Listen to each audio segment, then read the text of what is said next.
recently, Charlie, or Moistcr1tikal as he's known as, revealed his income on YouTube and Twitch. From starting this channel in 2007 all the way until today, I have made $35.8 million.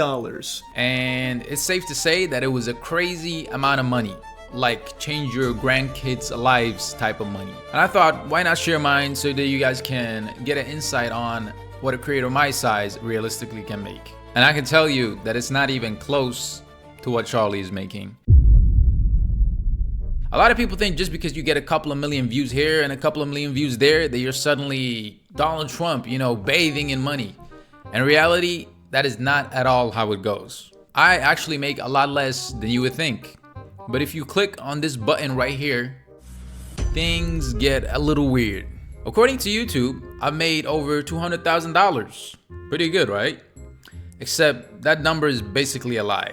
Back in 2019, this very channel right here used to be named Fortnite Family. I posted Fortnite content, as you might have already guessed, and it wasn't my own content. I was what you would call back then a leech channel.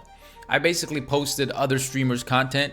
I made videos and it got a lot of views. Fortnite was popping. And for a while, I was actually doing very good. I was getting $1,000 a day, $2,000, $3,000. And one day I even made $5,000, which was absolutely crazy. And I couldn't believe it. Now, I'm not gonna sit here and say that it didn't require effort, because it did. At the time, I was still very young and I was working a job, and at the side I was posting to this Fortnite Family channel. And I would say after 3 months of posting every day, the channel finally started getting some traction and it blew up. So it still requires some consistency. It required me actually putting time and effort in. So, you know, I'm not too ashamed about it, even though it was other people's content.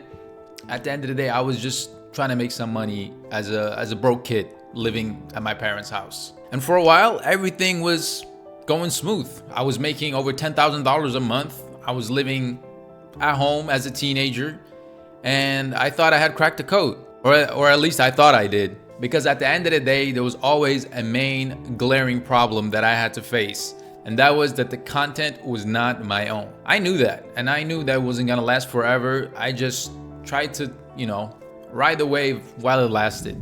So after a while, you know, maybe a year, I would say, I just got burnt out. And one day I just quit posting. And that was that.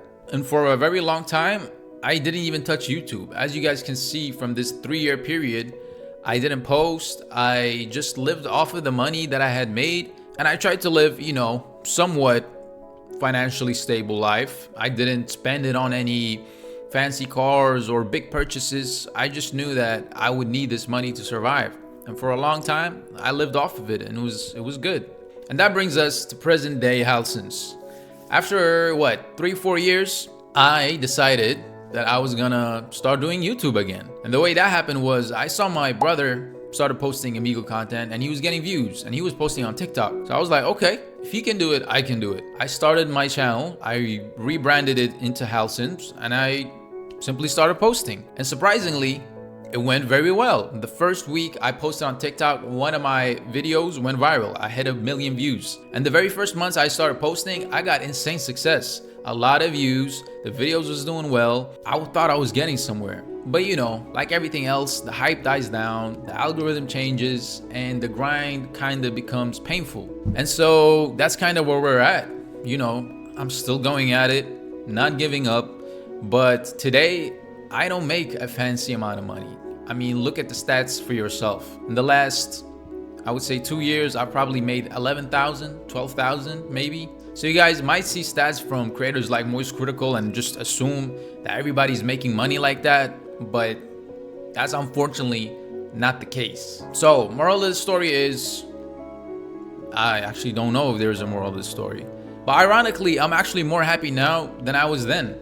Because at least now I can say that this is my own content. All the money I've made is from my own face, my own brand. I built my own community, and people are here to watch my content and not somebody else's. And that was always the dream, the goal for me as a YouTuber when I was younger. And yeah, might not be millions of dollars, but at least it's genuine and is real. When people saw Moistcr1tikal reveal his income, they were shocked by how crazy it was, right? I mean, I was shocked too. But what most people don't realize is that's the like 0.1%. For every millionaire YouTuber you see, there's probably another 1,000 YouTubers are barely scraping by, even with millions of views in the bank. So yeah, that's the reality I wanted to show. Moist made $1 million and he earned every bit of it. But for the rest of us, we still grinding, we're still trying to make it. And it's not easy and it's not fast, but you gotta do what you gotta do. If your heart is in the game, you're probably gonna make it. Or not. It's not guaranteed at the end of the day, but hey, that's life.